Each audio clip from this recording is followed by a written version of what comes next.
Hey guys, tonight we begin with the curious, crusty and quietly horrifying world of Victorian bakers.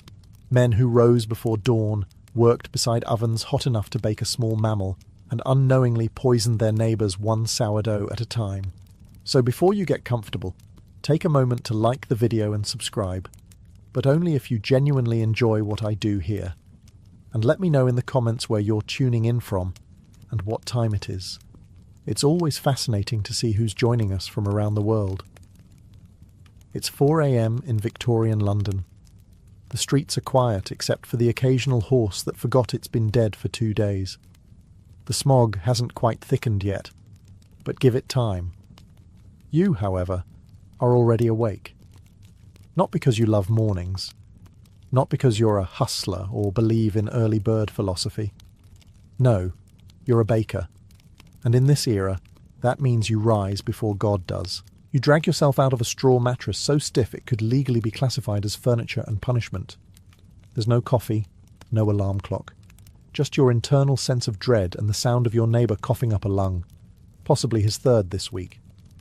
You slip into your baking clothes, a flour-stained apron, and the vague hope that today, maybe, you won't pass out near the oven.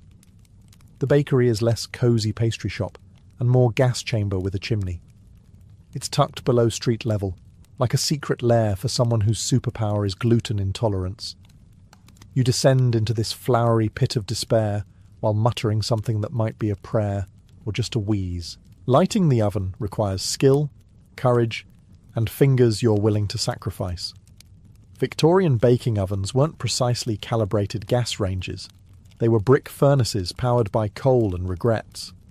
The fire must be kept roaring from before dawn until the last loaf is sold, or until you accidentally ignite your own eyebrows, whichever comes first.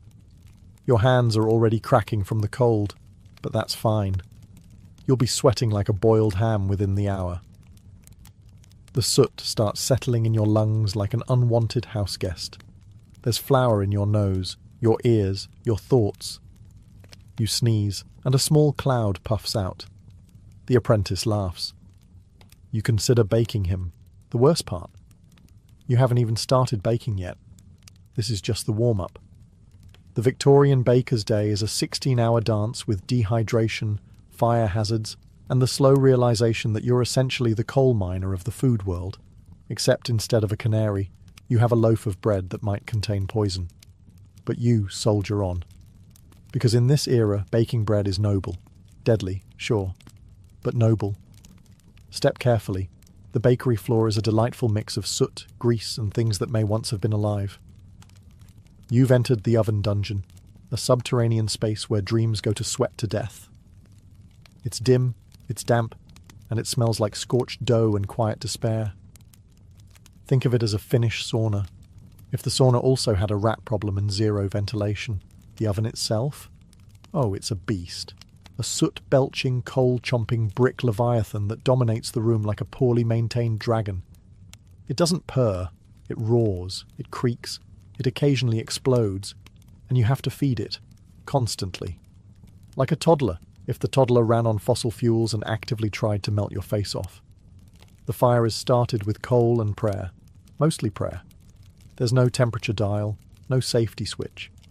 You learn the correct heat by sticking your arm into the mouth of the inferno and seeing how loudly you scream. Too little heat, and the bread's soggy. Too much, and you've invented artisanal charcoal. And then comes the smoke. Not a pleasant wood-fired aroma. No, this is thick, industrial soot. It slinks into your lungs, clings to your clothes, and leaves you coughing like you're trying to expel a Victorian chimney sweep from your windpipe. You're sweating already. It's 5 a.m. and you're wetter than a fishmonger's handshake. Your clothes stick to you.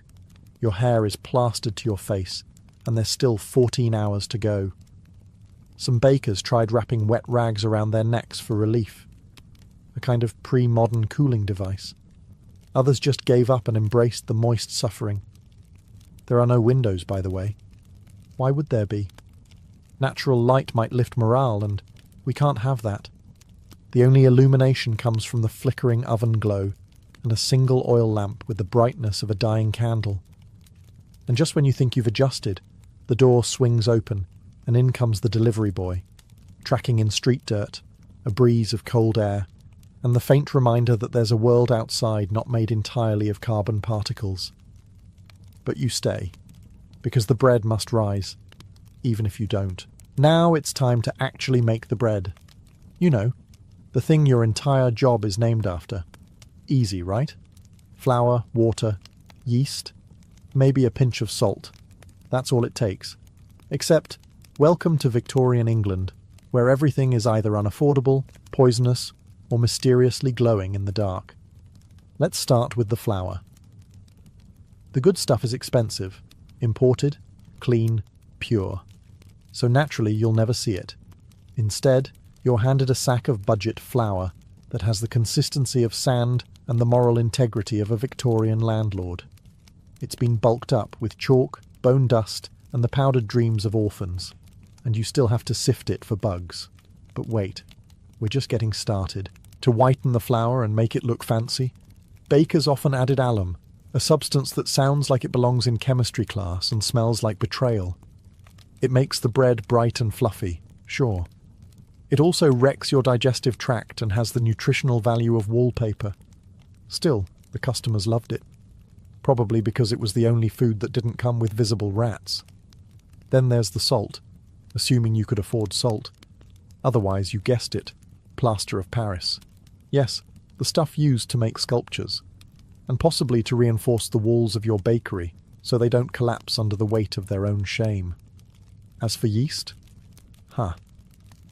Fresh yeast was unpredictable and hard to store. So many bakers turned to beer balm, the frothy byproduct of brewing. It gave the dough a nice rise and a faint taste of regret. But if that ran out, don't worry.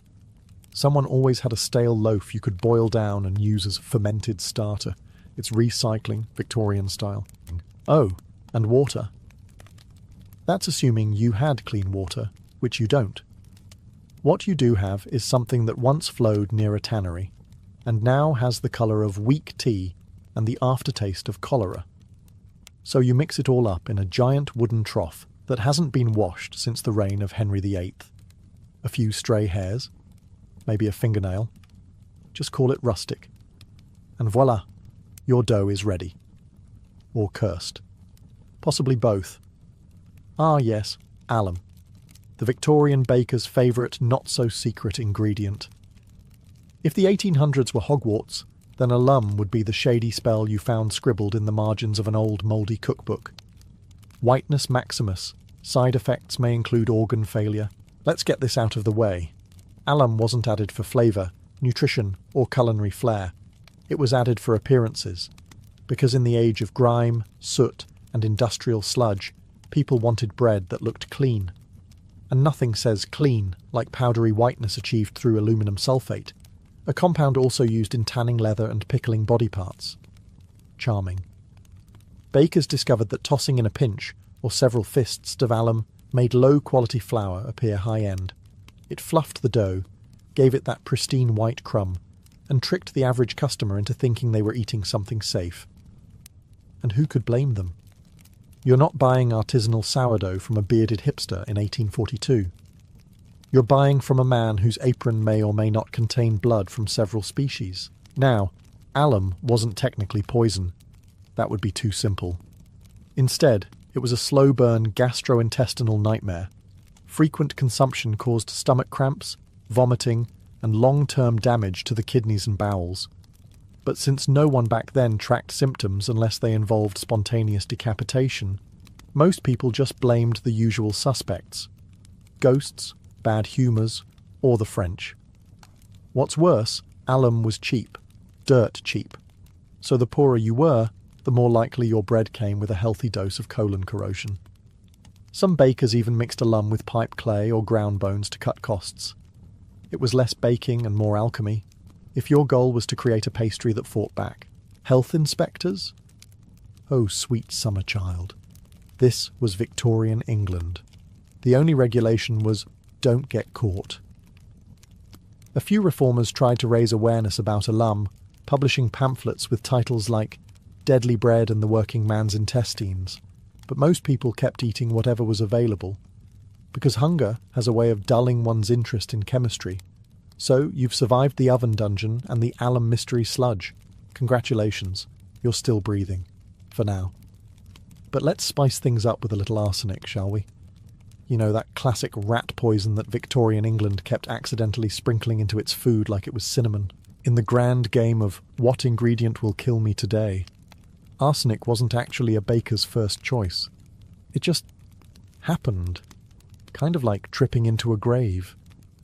You see, many bakers bought their flour or sugar in bulk from local dealers, and sometimes those dealers stored edible goods next to dye powders used for textiles, many of which were absolutely swimming in arsenic, because nothing says freshly milled like sharing a shelf with corpse paint. Now here's where it gets festive. Green dye, particularly the wildly popular Shields green, was loaded with arsenic. It was used in wallpaper, clothing, candies, and yes, even decorative flour sacks. So if the miller accidentally used a bag that had once held green dye, well, your dough was now a slow-acting chemical weapon. The most infamous case? The Bradford sweets poisoning of 1858. A local candy maker accidentally swapped sugar for arsenic trioxide. Result, 21 people dead, countless more sick. The authorities called it a tragic mistake. Modern experts call it deeply preventable with even a hint of labelling. And what about the customers? The ones biting into their arsenic baguette thinking, tastes a bit metallic today, but maybe that's just rustic charm. They'd fall ill. Pale skin, hair loss, vomiting, bowel issues that made death look appealing. And if they were poor, no one batted an eye. Probably just overworked, people would say, or maybe they looked directly at a chimney sweep. That's bad luck, that is. As for bakers, they had no idea half the time. They were too busy trying not to pass out from heatstroke or get kicked by a soot-covered delivery boy. So if arsenic crept in, it was chalked up to one of life's many invisible hazards, like ghosts or spontaneous combustion. And remember, this was all still considered legal. Because regulations, those were for people who could afford to sue. Imagine walking into your local bakery. You expect the faint smell of fresh bread, a clean counter, a cheerful baker in a tidy apron. Now erase all of that from your mind, set the whole thing on fire, and replace it with a shirtless man sweating into a wooden vat while whistling through 3 missing teeth. Congratulations. You've arrived at the average Victorian bakehouse. Hygiene standards? Let's just say the only standard was filth. Bakers often worked shirtless because the ovens turned the room into a bread-scented sauna. That would be fine, if not for the fact that most of them also had skin conditions, open cuts, and the general complexion of a chimney sweep with seasonal scurvy. Gloves? Not a thing. Hairnets? A joke. Shoes? Optional. 1 foot infection away from becoming the secret ingredient in tomorrow's crumpet. The flour would stick to their sweaty chests, the dough would cling to their arms, and by the end of the shift, they looked less like craftsmen and more like ghosts made of glue. Now, you may be wondering, surely the bakery itself was at least cleaned. Huh? No. Most Victorian bakehouses were cramped, dark, and riddled with vermin. Rats the size of poodles roamed freely. Flies performed synchronized aerial routines over mixing bowls. Cockroaches had favourite corners. And the walls were often damp enough to grow their own ecosystem. Waste disposal, floor, leftover dough, floor, expired ingredients, mixed into the next batch. Waste not, want not. And remember, flour attracts pests. So the sacks were a buffet for moths and mice, who generously left behind droppings and the occasional corpse. Just more texture for the loaf. Health inspectors did exist, eventually, but they were few and far between, often bribed or simply ignored. And customers? They had no idea. Bread was the staple of the working-class diet. As long as it didn't smell like actual death, a loose standard, people bought it, ate it, fed it to their kids.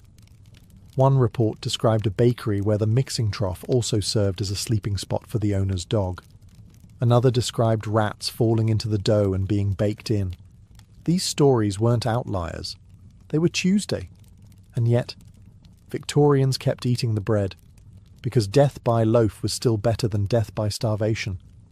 If you thought the only creatures making your Victorian loaf were humans with questionable hygiene and heat rashes, think again. Because in the 19th century bakehouse, there was a second, furrier workforce. Rats. Bold, nimble, unpaid, and utterly uninterested in boundaries. Victorian bakehouses were paradise for rats. Picture it. Flour dust in the air, warm corners, unsecured sacks of grain, and no one enforcing pest control unless a rat physically proposed marriage to a customer. There were reports, not rumours, but actual reports, of rats living inside the walls, the ovens, and sometimes in the flour barrels themselves. It wasn't a pest problem, it was a partnership. Some rats even learned the rhythms of the bakery. They'd scurry out during the early morning mixing, grab a mouthful of dough, and dash off before anyone noticed, or cared. Others were bolder, hopping directly into dough troughs, nibbling on the edges of loaves, or occasionally meeting their fate mid-bake. The phrase crunchy crust might have had a more literal meaning than anyone cared to admit. And the bakers? They didn't always mind. Some saw it as unavoidable, like bad weather or cholera. One man was quoted in a health inspector's journal saying, "At least they take the weevils with them." A glowing endorsement of rat-based quality control, if ever there was one. In one infamous case, a loaf was returned because a rat's tail was discovered baked into the centre. The baker reportedly shrugged and said, "Takes all sorts to make a meal." Lawsuits were rare because customers were too hungry to complain, and too poor to find a lawyer who wouldn't charge in bread. And don't think the rats stayed in the walls. Oh no, they were social, friendly even. Some families reported seeing rats run alongside the bread carts as they made deliveries, a kind of rodent escort service ensuring the product made it to the market. Seasoned. It wasn't just one or two rats. It was colonies, generations, possibly dynasties. There were likely rat families who passed down stories of the Great Loaf Drop of 43 or the Flour Sack Uprising of Spring. So yes, in the Victorian bakery, your bread might have been kneaded by a man named Thomas and licked by a rat named Gerald. Bon appétit. If you thought the only danger in a Victorian bakery came from arsenic, rats, and shirtless men sweating into dough, allow me to introduce you to the flaming cherry on top. Spontaneous combustion. Or as the bakers called it, not again. Victorian-era bakehouses were basically wooden boxes filled with heat, flour dust, and denial. The ovens were coal or wood-fired monsters, often patched together with spare bricks, good intentions, and whatever hadn't already burned down. They ran constantly, because bread waits for no man, and fire safety inspectors were more myth than reality. Flour dust, in case you didn't know, is extremely combustible, like kaboom levels of flammable. All it takes is one spark, and suddenly your charming neighbourhood bakery turns into a flaming Victorian marshmallow. And that spark, it could come from anything. A dropped coal, a faulty oven door, or the baker's pipe, because yes, they also smoked inside, around open flames, next to clouds of dust, while wearing linen soaked in sweat. Genius, truly. The floors were usually wooden, soaked in oil, yeast, and regret. The walls were stained with soot. And fire buckets? Maybe there was one. Maybe it was filled with flour. Who could say? The worst part. Fires didn't even guarantee renovations. Some bakeries caught fire multiple times and just kept operating like it was part of the ambience. Yes, the roof is gone, but look at that crust. If half the ceiling fell in, they'd just board it up and declare the bread wood-fired artisan style. One London bakery burned down 3 times in 6 years. The city council blamed it on bad luck. The baker blamed it on ghosts.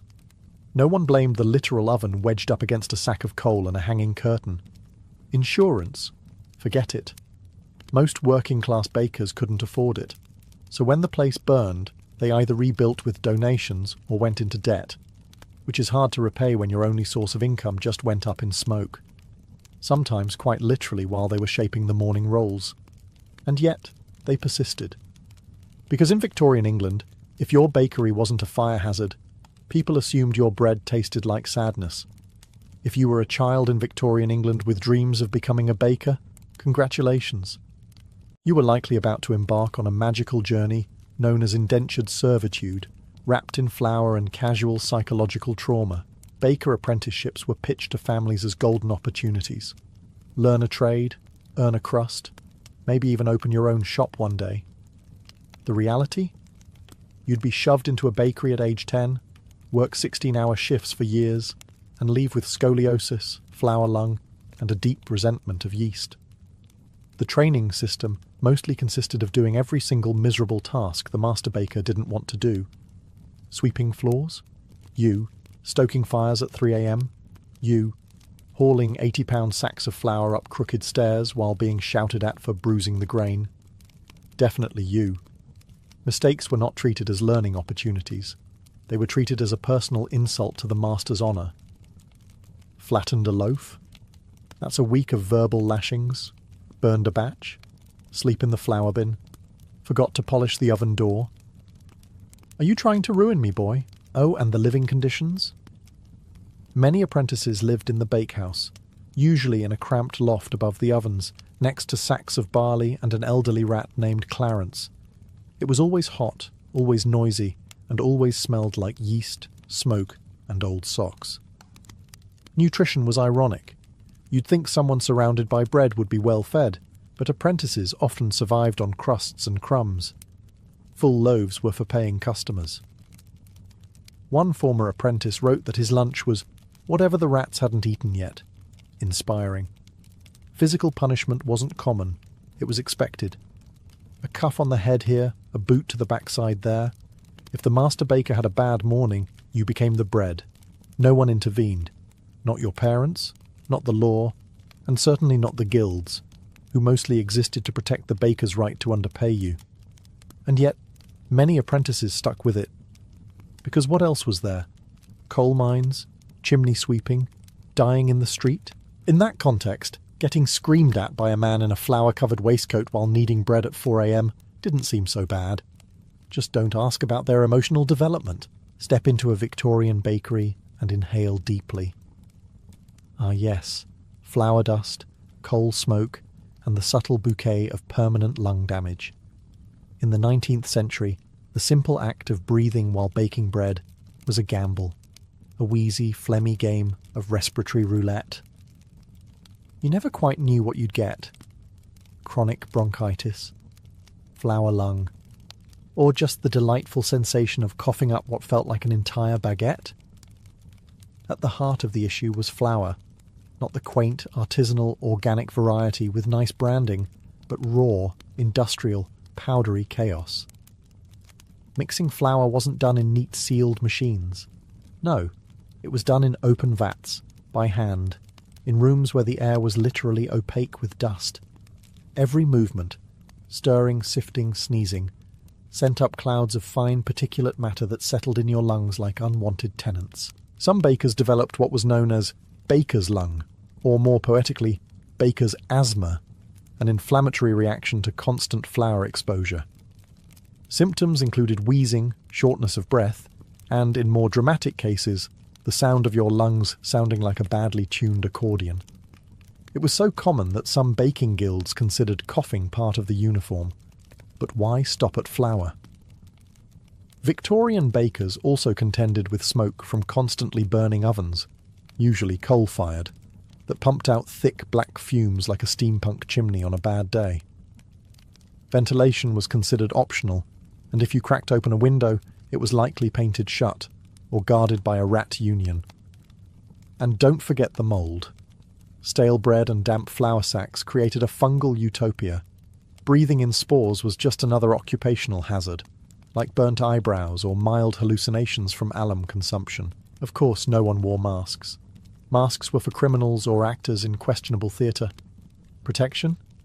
Maybe a scarf if you were fancy, but mostly you just sucked it up, quite literally, and hoped your lungs would evolve into something bread-proof.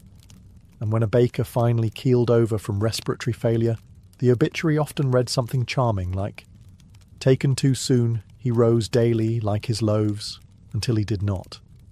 Inhale, exhale." Try not to wheeze flour onto the buns. In Victorian England, bread wasn't just food. It was ballistic potential with a crusty exterior. When fresh, it was nourishment.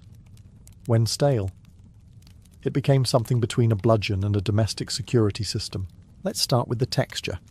The average loaf, especially the cheaper kind, could go from soft and fluffy to brick with a handle in less than 48 hours. Bakers weren't known for their preservatives or moisture control. By the third day, your humble dinner roll could chip a tooth. By the fourth, it could crack a window. By the fifth, it was legally considered a medieval weapon in 3 counties. This led to a strange social reality. Bread was both sustenance and self-defence. Want to discourage thieves? Display a week-old loaf in the window. Its aggressive density sent a clear message. Need to settle a score with your neighbour? A strategically lobbed crust could do the trick. Arguments in tenement kitchens often escalated into stale bread jousting matches. It was cheaper than therapy and only slightly more painful. Children, of course, made a game of it.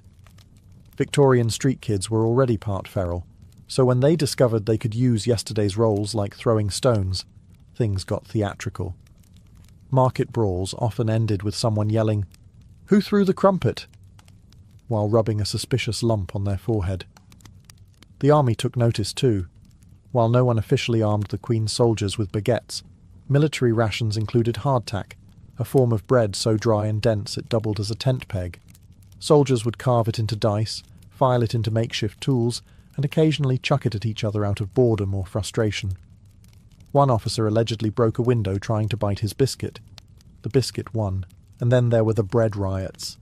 When prices rose or loaves shrank, hungry mobs didn't protest with signs. They threw bread back at the bakers, sometimes flaming, sometimes with nails in it. Nothing quite says, "Your prices are outrageous," like being pelted with your own product in weaponized form. So yes, in Victorian times, bread nourished the body. But it also bruised it. And in a pinch, it defended your home better than a constable. Truly, carbs were never meant to be this confrontational. To the average Victorian passerby, the local baker appeared harmless. Apron dusted with flour, cheeks ruddy from the oven, smile as warm as a freshly baked bun. But behind that innocent crust lay a dangerous secret. He might have been poisoning the entire neighbourhood. Not on purpose, of course. Probably. You see, bread was a daily staple in Victorian Britain, consumed by the ton. It was the backbone of meals, the edible plate, the one thing poor families could count on to keep hunger, barely, at bay. But here's the kicker. Almost no one knew what was in it, least of all the people eating it. And sometimes, the bakers. With little regulation and zero ingredient transparency, baking in the 19th century often resembled a particularly reckless chemistry experiment. Need the bread to look whiter and more expensive? Toss in a little alum, maybe some chalk. Want it to stay moist longer? Try plaster of Paris. Need to stretch the flour? Bulk it with sawdust, mashed potato, or whatever happened to be lying around that looked vaguely edible. Arsenic? Sometimes. By accident, we assume. Arguably, in many towns, customers began to suspect something was off. Children developed stomach cramps. Elderly people keeled over mid-toast. Dogs refused to eat leftover crusts, which, in a society where dogs happily gnawed on boot leather, was a red flag. Health inspectors, those rare unicorns of public safety, eventually took samples and discovered that yes, in fact, bread contained poisonous metals, ground-up bones, and enough alum to stucco a small cottage. One particularly infamous London baker was found to be padding his flour with pipe clay. Another had been storing dough next to rat poison because... convenience? The kicker? Bakers weren't trying to kill anyone. Most were just trying to survive, to keep prices low, loaves big, and profits decent in a cutthroat, soot-covered economy. It was corner-cutting out of desperation, not malice. Mostly. Still, if you ate Victorian bread and lived to see the 20th century, congratulations. You passed a digestive obstacle course that Darwin would have applauded. After everything we've seen, The arsenic, the alum, the rats in the rafters. It's not surprising that baking in Victorian England could literally kill you. What's more surprising is how many unique and unintentionally creative ways dough managed to do the deed. Let's start with the obvious. The oven. That cosy heart of the bakery. It was fueled by coal, wood, or sometimes just pure spite, all of which belched out black smoke and enough carbon monoxide to gently lull you into an early grave. Many bakers died not in dramatic infernos, but slowly and quietly, asphyxiated over time while tending their loaves. A warm death, some said. Still not ideal. Then there was the dough itself. Enormous troughs of fermenting mass, expanding and bubbling like a monster in a Gothic novel. Some bakers, typically apprentices, or anyone with the misfortune of being the new guy, had the task of kneading hundreds of pounds of dough by hand. Imagine being elbow-deep in a warm, sticky vat while surrounded by mildew, industrial soot, and the constant risk of collapse. One poor soul in Birmingham allegedly suffocated after falling headfirst into rising dough. His co-workers thought he was resting. He was not. There were also accidents involving mixing machines when such terrifying luxuries existed. Victorian technology, you'll recall, didn't come with safety switches, or warning labels, or empathy. So when your sleeve got caught in a dough hook, you didn't file an HR complaint. You hoped someone noticed you missing before your kneading arm became kneaded arm. And of course there were the fires. Ovens exploded.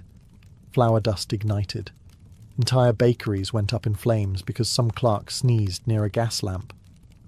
One notable London fire in 1861 started, no joke, because someone left bread in too long. The lesson? Always set a timer, preferably one that doesn't rely on a traumatized apprentice's internal clock. In the end, Victorian bakers didn't just make food. They risked their lives to make daily poison sound appealing. They worked 16-hour days, inhaled coal, fought rats, dodged explosions, and still got blamed when the crust wasn't golden enough. So next time you nibble a baguette in a cosy cafe, raise a crumb to the soot-stained heroes of the past. They died so we could brunch. After decades of industrial flour fakery, chemical garnishings, and enough alum to mummify a horse, the British public had had enough. Yes, even the Victorians, a people known for enjoying bland porridge and casual child labour, eventually drew the line at bread that glowed in candlelight and made your intestines scream. Welcome to the Great Bread Reform. By the mid-19th century, a few brave souls, mostly doctors, angry pamphleteers, and mothers with suspiciously ill toddlers, began asking awkward questions like, why does this loaf taste like a tombstone? And is chalk a necessary food group? Cue the rise of public health campaigns and a slew of scientific investigations. Suddenly, food adulteration was a hot topic in Parliament. You know things are bad when politicians stop arguing about foreign wars and start worrying about breakfast. In 1860, the Adulteration of Food and Drink Act was passed. It had all the teeth of a wet biscuit, but it was a start. Then came the 1875 Sale of Food and Drugs Act, which actually had enforceable penalties and inspectors with clipboards. Real ones, who wore uniforms and didn't accept "I swear it's just flour" as an excuse. Bakers were now subject to surprise checks, lab testing, and horrifying accountability. Several were dragged to court and forced to explain why their bread could polish a doorknob. Consumers got wise, too. The rise of literacy and mass printing meant newspapers could plaster headlines like "Bread of Death" and "Your daily loaf may be a lie," a kind of clickbait before the internet, but with more fonts. Of course, not everyone was thrilled. Some bakers grumbled that real flour was expensive and regulations were for people with something to hide. But public opinion slowly turned against the cheap white loaf and instead embraced the dense, slightly brown, slightly edible truth. By the dawn of the 20th century, Victorian bakeries looked a bit less like chemical weapons labs and a bit more like the respectable carb havens we know today. Fewer rats, fewer deaths. Still no gloves, but hey, progress. So, if you've ever enjoyed a sandwich without coughing up chalk dust or seen your bread last more than a day without suspicious mould colonies forming, you owe a little nod to those brave Victorians who dared to ask, Should bread kill people? Apparently the answer was no. So what did the Victorian baker leave behind, aside from scorched lungs, blistered hands, and a haunting fear of flour sacks? Well, quite a bit actually. Despite the daily flirtation with death by dough and their near-legendary ability to poison a population without even trying, Victorian bakers helped shape modern food safety standards, workers' rights movements, and, oddly enough, public trust in the humble loaf. They were the unsung heroes of the lower crust. Yes, pun intended. No, I'm not sorry. Bakeries evolved from soot-stained hellholes into warm community hubs. By the early 20th century, you could walk into a shop, buy a roll, and feel reasonably confident it didn't contain chalk, arsenic, or powdered mummy. Yes, that was a thing. We owe that shift to years of suffering, lawsuits, and the collective realization that maybe bread shouldn't sparkle. They also left us something cultural, a deep psychological bond with baked goods. There's a reason the smell of fresh bread is considered the most comforting aroma on earth. It's not just nostalgia, it's victory. Somewhere deep in our DNA, a little Victorian ghost whispers, "This doesn't smell like death. Hooray." And let's not forget language. So many of our sayings. That's the best thing since sliced bread, earning your bread and butter, or half-baked idea, owe their crusty lineage to those soot-covered bakers who once risked their lives for breakfast. Yes, modern baking has its issues. Gluten panic, sourdough cults, and the war crimes committed in the name of low carb. But compared to a time when flour could literally explode, we're doing fine. So next time you pass a bakery, or even just unwrap a supermarket baguette, take a moment. Imagine the blackened hands, the chemical fog, the constant background anxiety of surprise fires. And then, eat your croissant in peace, because thanks to the brave, flour-coated fools of the Victorian era, bread is no longer a game of Russian roulette. Just remember, they walked so you could toast.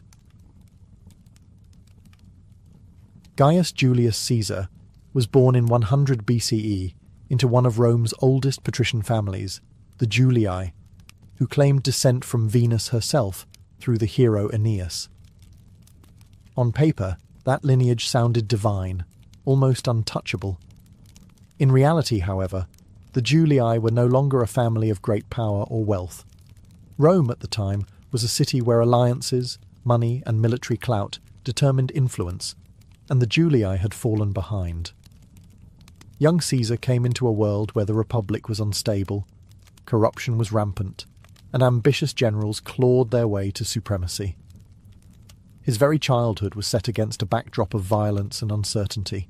His father, Gaius Julius Caesar the Elder, held modest political positions, but died suddenly when Caesar was only 16. That left him under the strong influence of his mother, Aurelia, who was widely respected for her intelligence and strict discipline. Aurelia's guidance shaped Caesar into a man who valued both cunning strategy and public image. He learned early that Rome rewarded ambition, but punished failure without mercy. Rome itself was tearing apart during his youth. The bitter rivalry between Lucius Cornelius Sulla, champion of the aristocratic Optimates, and Gaius Marius, Caesar's own uncle by marriage, plunged the Republic into civil war.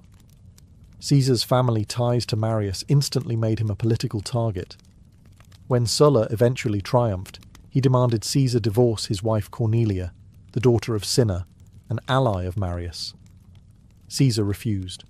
For a teenager to defy the most powerful man in Rome was practically a death sentence. Sulla stripped him of his inheritance, titles, and even marked him for execution. Caesar fled the city, surviving only through bribery and hiding. At one point he was forced to move constantly under disguise, shifting from safe house to safe house while Sulla's men hunted him. Eventually, through the pleading of influential relatives, Sulla spared his life, but warned those who intervened. In this Caesar, there are many Mariuses. It was a chilling prophecy. Even Sulla, the ruthless dictator who had crushed his enemies without hesitation, sensed something dangerous in this young man. From the very start, Caesar's life was marked by risk, defiance, and survival. He had learned that Rome was no place for the timid. To live, he had to be bold. To thrive, he had to be exceptional. After narrowly escaping Sulla's wrath, Caesar's path forward seemed uncertain. Stripped of wealth and position, he turned to the one career that could still elevate a young Roman with nothing left to lose: the military. With no money, no inheritance, and few allies in the Senate, soldiering was his ticket to survival and recognition. He enlisted, and soon proved himself far more than a privileged patrician youth. Stationed in Asia Minor and later in Cilicia, Caesar displayed the kind of daring courage that made commanders take notice. In one legendary incident, during the siege of Mytilene, he showed remarkable bravery in battle, earning the prestigious civic crown, a military honour awarded for saving fellow soldiers' lives. To a man stripped of nearly everything, this small wreath of oak leaves was more than a medal. It was proof that glory could be seized on the battlefield, even when denied in politics. But Caesar's exile wasn't only about combat. It was also about survival in a world that mocked weakness. His time abroad hardened him, teaching him the art of commanding loyalty and projecting confidence. He studied rhetoric in Rhodes under the famed teacher Apollonius Molon, honing the persuasive oratory that would later captivate the Senate and the people of Rome alike. His voice would become one of his deadliest weapons, as sharp as any sword. Then came a moment straight out of legend: his kidnapping by Cilician pirates in the Aegean Sea.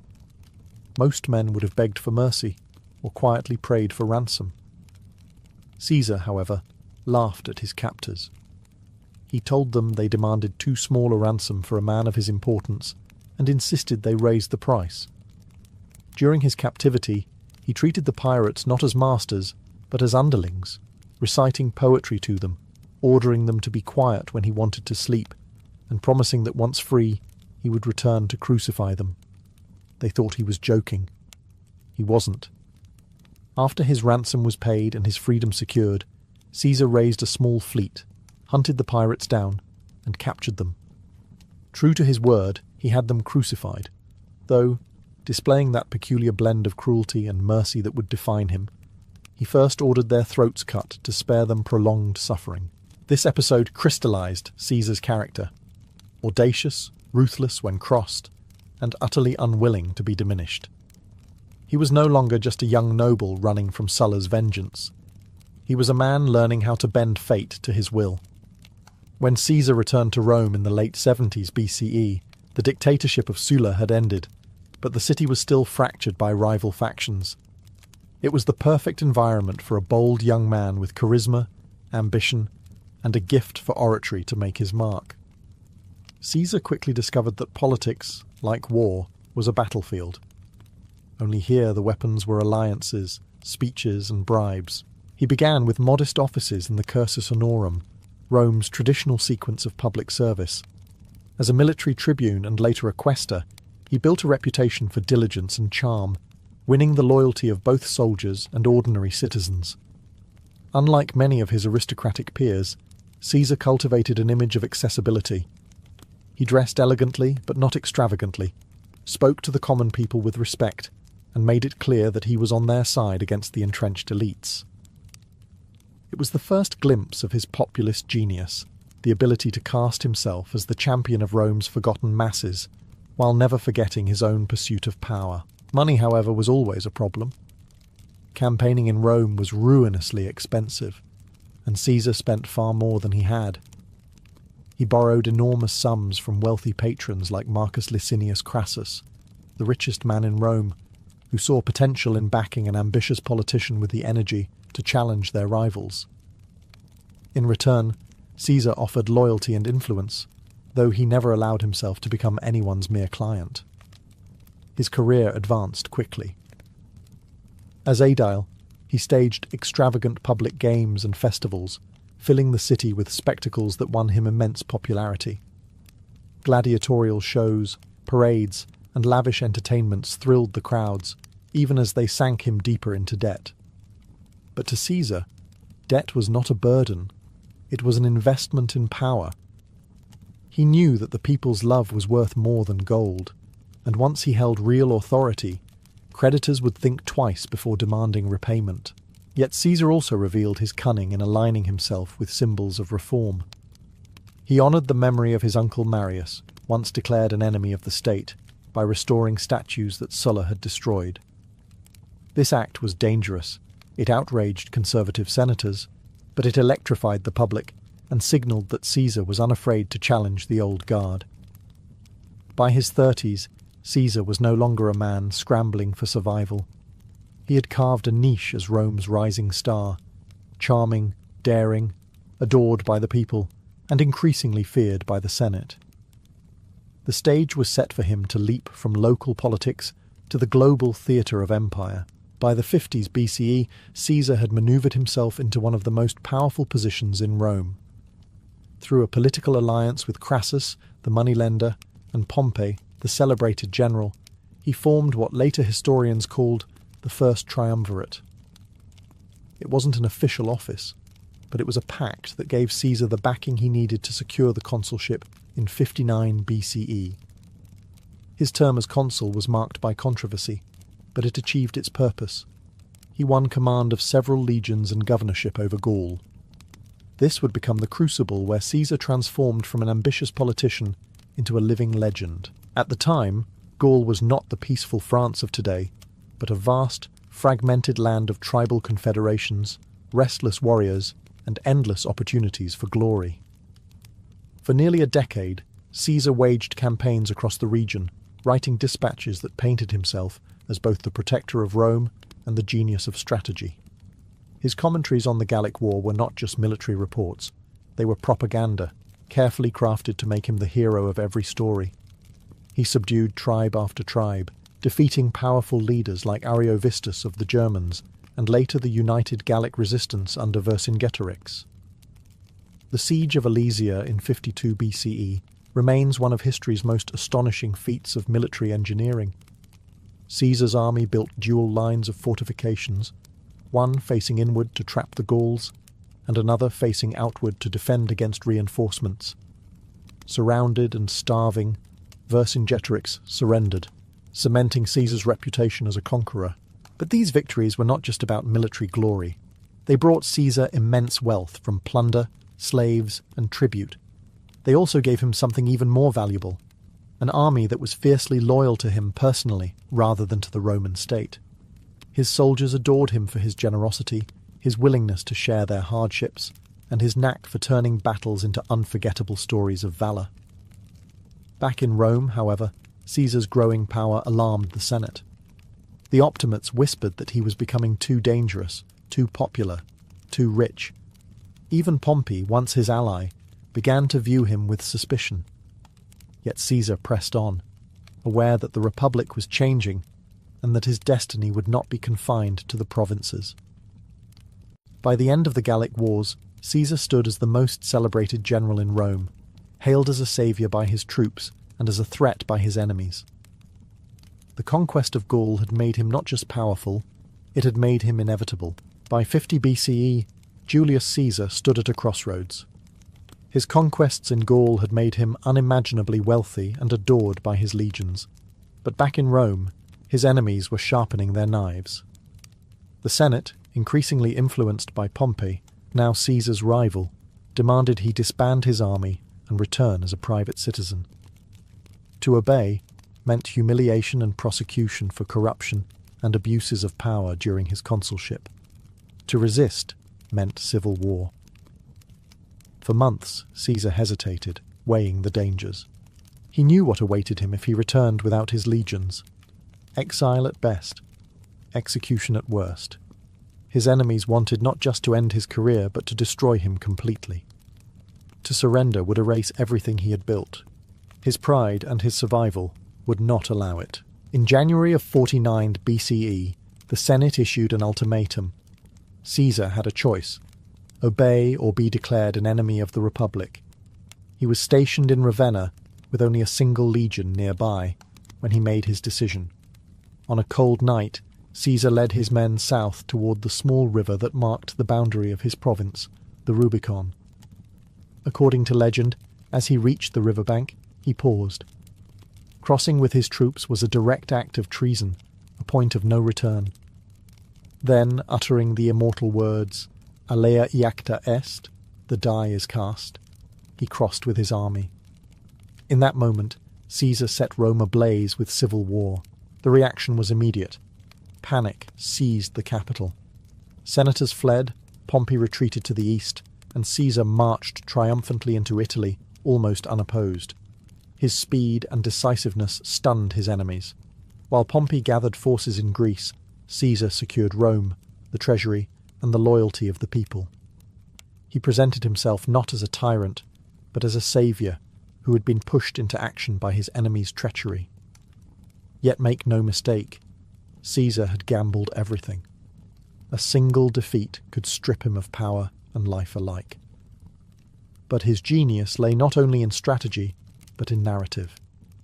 To his men, he was not just a commander. They were fighting for him, not the Senate. To the masses, he was a protector against corrupt elites. The Rubicon was more than a river. It was the dividing line between the old republic and the rise of personal rule. By crossing it, Caesar ensured that Rome would never be the same again. With the Rubicon crossed, Caesar plunged Rome into civil war. Pompey, once his ally, now commanded the Senate's forces, backed by aristocrats terrified of Caesar's ambition. For years, the two titans clashed in a struggle that would decide the fate of the Republic. Caesar's genius was speed. He moved with startling efficiency, seizing Italy, then Spain, then sailing east to confront Pompey at the decisive Battle of Pharsalus in 48 BCE. Against greater numbers, Caesar's disciplined veterans crushed Pompey's army. Pompey fled to Egypt, seeking refuge, but met a tragic end, assassinated on the orders of Pharaoh Ptolemy III. When Caesar arrived, he wept at the sight of his rival's severed head, not only mourning a former ally, but recognizing the dishonour of such a death. Egypt, however, offered more than grief. Caesar became entangled with Cleopatra VII, the brilliant and ambitious queen. Their political and romantic alliance secured her throne and gave Caesar both prestige and scandal back in Rome. He lingered in Alexandria, fathering a child, Caesarion, with Cleopatra, before returning to the business of conquest. From 46 to 45 BCE, Caesar campaigned across Africa and Spain, defeating the remnants of Pompey's supporters. With his enemies vanquished, he returned to Rome in triumph, hailed as the master of the Republic. He staged lavish celebrations, showered veterans with rewards, and restructured the Senate, swelling its ranks with loyalists. In 44 BCE, Caesar took the title of Dictator Perpetuo, dictator for life. To many Romans, this was the final nail in the Republic's coffin. His power was absolute. He controlled the treasury, the armies, and the Senate. Yet he was not content with mere survival. He sought to reform Rome itself. He introduced calendars, the Julian calendar we still echo today, launched public works, offered debt relief, and extended citizenship. His vision stretched beyond Rome, toward empire. But for all his brilliance, Caesar could not silence the whispers. To traditionalists, he was no reformer. He was a king in all but name, a role Romans had despised since they expelled their monarchs centuries earlier. His honours, his golden chair in the Senate, his statues among the gods, all fueled suspicion that Caesar intended to crown himself. The Republic had not died quietly. It was suffocating under Caesar's embrace. His unmatched power brought stability, but also fear. And fear in Rome was the spark of daggers. By 44 BCE, Caesar stood at the pinnacle of his power. He had reshaped Rome, crushed his rivals, and was hailed as a living legend. Yet the very magnitude of his success bred unease. Rome's senators whispered that he had gone too far. His perpetual dictatorship, his divine honours, even his flirtation with monarchy through Cleopatra, all of it gnawed at the Republic's defenders. The final spark came during the Lupercalia festival. Before the cheering crowds, Caesar sat on a golden chair, robed in triumph. His ally, Mark Antony, approached and offered him a diadem, the symbol of kingship. Caesar refused once, twice. Each refusal met with thunderous applause. Yet the theatre of it all convinced many that he desired the crown, but wished the people to demand it. The Senate, guardians of the Republic's traditions, saw their worst fears confirmed. A conspiracy began to form. Its leaders were men of high standing. Gaius Cassius Longinus, a sharp-eyed senator embittered by Caesar's dominance. Decimus Brutus, once a trusted lieutenant, and Marcus Junius Brutus, whose very name evoked Rome's founding hero who expelled the last king. Caesar had pardoned Brutus after the civil wars and treated him almost as a son, making his betrayal the most shocking of all. The conspirators wrapped their plot in noble language. They were not assassins, they told themselves, but liberators, striking to save the Republic from tyranny. Yet their motives were not all pure. Some feared losing influence, others coveted power. The Senate had long been weakened by Caesar's reforms, and the old aristocracy saw its final chance to claw back authority. They chose the Ides of March, March 15th, 44th BCE, as the day Rome would either regain its freedom or plunge into chaos. Even as whispers spread, Caesar ignored warnings. Soothsayers cautioned him to beware the Ides. Friends sent letters urging him to stay home, and strange omens filled the streets. But Caesar, confident in his popularity and dismissive of danger, brushed them aside. He had survived pirates, Sulla, Pompey. Why fear jealous senators? In truth, Caesar's greatest strength had become his greatest vulnerability, his refusal to believe that anyone would dare strike him. The conspirators sharpened their daggers, cloaked in the guise of patriots, ready to turn the Senate into a slaughterhouse. On the morning of March 15th, 44 BCE, Julius Caesar prepared to attend a session of the Senate in the theatre of Pompey. The day was heavy with omens. A soothsayer had warned him to beware the Ides of March. His wife, Calpurnia, had dreamt of his statue bleeding while Romans bathed their hands in it. Servants reported strange disturbances in the night sky. For a moment, Caesar hesitated, inclined to remain home. But Decimus Brutus, one of the conspirators cloaked as a loyal friend, persuaded him otherwise. The senators were waiting, he insisted, and Rome could not see its dictator appear afraid. Reluctantly, Caesar went. The theatre was no ordinary meeting hall. Its marble floors and enclosed chamber provided the conspirators the perfect trap. As Caesar entered, senators rose to greet him, their togas hiding daggers. They pressed around him with petitions, crowding him deliberately. Then, at the signal, the first blade struck. Publius Servilius Casca lunged clumsily, wounding Caesar only lightly. Caesar cried out in shock, grabbing Casca's arm and exclaiming, "Villain, what are you doing?" But in an instant, the rest of the conspirators descended. Steel flashed as they stabbed from every side. The dictator struggled, trying to fend them off, but he was outnumbered. According to tradition, it was when he saw Brutus among them that Caesar ceased resisting.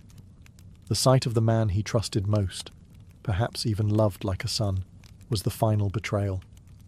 Ancient writers record his words differently. Some say he uttered nothing, others claim he whispered, "Et tu, Brute," "You too, Brutus." Whether real or legend, the moment became immortal. Rome's most powerful man, undone not by enemies, but by friends. Caesar collapsed beneath Pompey's statue, drenched in blood, pierced by 23 wounds. The symbolism was stark. Pompey, once defeated by Caesar, now stood over him in death. The conspirators, having completed their grisly task, raised their daggers high, proclaiming themselves liberators of the Republic. But outside the Senate, the reaction was far from jubilant. The Roman people, who had adored Caesar for his reforms, his generosity, and his military triumphs, did not celebrate. Instead, shock, fear, and rage filled the streets. The Republic had been saved, or so the conspirators believed. Yet in truth, the knives of March had cut Rome open, and what spilled out was not freedom, but chaos. The assassination of Julius Caesar was meant to restore the Republic. Instead, it shattered it beyond repair. The conspirators, imagining they would be hailed as saviours, discovered quickly that they had misread Rome's heart. The people mourned, not celebrated. To them, Caesar had been a benefactor. He had cancelled debts, expanded citizenship, and filled the city with games and spectacles. The senators who struck him down looked less like liberators and more like jealous aristocrats desperate to protect their own privileges. Caesar's funeral sealed their fate. Mark Antony, his loyal lieutenant, delivered a speech that turned grief into fury. Standing before the crowd, he held up Caesar's blood-stained toga, pierced with daggers, and pointed to each wound as if the dictator himself cried out from the grave. Antony read Caesar's will, revealing that he had left generous gifts of money to every Roman citizen and parks for public use. The people erupted. Their grief turned to rage, and riots broke out. Caesar's body was burned in the Forum on a makeshift pyre, the flames consuming not only his remains but the last illusion of peace. In the chaos that followed, Caesar's name became more powerful than his life. His heir, Gaius Octavius, later Augustus, would use that name to claim legitimacy. Antony rallied soldiers in Caesar's honour, and together with Lepidus, the three formed the Second Triumvirate. Their first act was vengeance, hunting down Caesar's assassins, from Cassius and Brutus to the lesser blades, ending their lives in battles fought across the collapsing republic. Yet Caesar's true legacy was not just vengeance, but transformation. He had shown that a single man could command armies, rewrite laws, and bend the Senate to his will. The Republic had relied on checks and balances, but Caesar had torn through them with charm, brilliance, and ruthlessness. His death left a vacuum that no Senate could fill. Out of that void rose empire.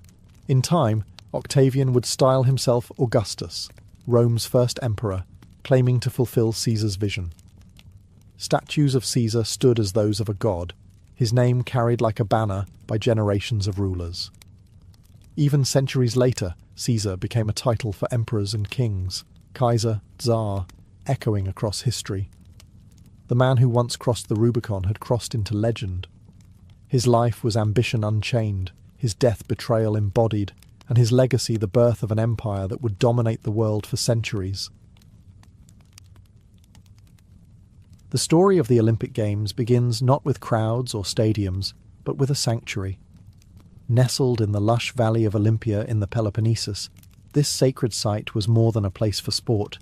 It was the beating heart of Greek religion and identity. The year 776 BCE is often cited as the first official Olympiad, though by then the tradition was already ancient, rooted in myths and ritual. To the Greeks, these contests were not invented by men, but bestowed by the gods themselves. Competing at Olympia meant stepping onto holy ground, where every stride, throw, and victory was an offering to Zeus. The games were part of a larger festival, lasting several days, centered around sacrifice and worship. Before any competition began, athletes, officials, and spectators gathered at the great altar of Zeus. There, amid the scent of burning oxen and the chants of priests, they swore sacred oaths to honor the rules of competition. This act bound them not only to fairness, but to the gods themselves. Cheating was not just dishonorable, it was impiety. To break the oath risked angering Zeus, and the Greeks feared divine punishment more than any referee's penalty. Olympia itself was breathtaking. Towering above the sanctuary stood the Temple of Zeus, later housing one of the 7 wonders of the ancient world, the colossal statue of the god, seated in majesty. Nearby, olive groves shimmered in the sun, their branches waiting to crown the victors. The entire atmosphere was one of reverence, athletes stripped naked not for vanity, but to honour the purity of the body as a divine creation. To perform unclothed was to show that nothing was hidden, that skill alone determined greatness. The games also carried political weight. City-states locked in constant rivalries agreed to a sacred truce, the Ekakyria, suspending wars so athletes could travel safely to Olympia. For a brief moment, enemies laid down their weapons, united in devotion to Zeus. In a world fractured by conflict, the games symbolized an ideal, that Greek identity transcended borders, and that honour won in Olympia was honour for all of Hellas. Thus, the first Olympic Games were not simply about running faster or wrestling harder. They were a fusion of faith, politics, and community, a celebration where men became vessels of divine glory.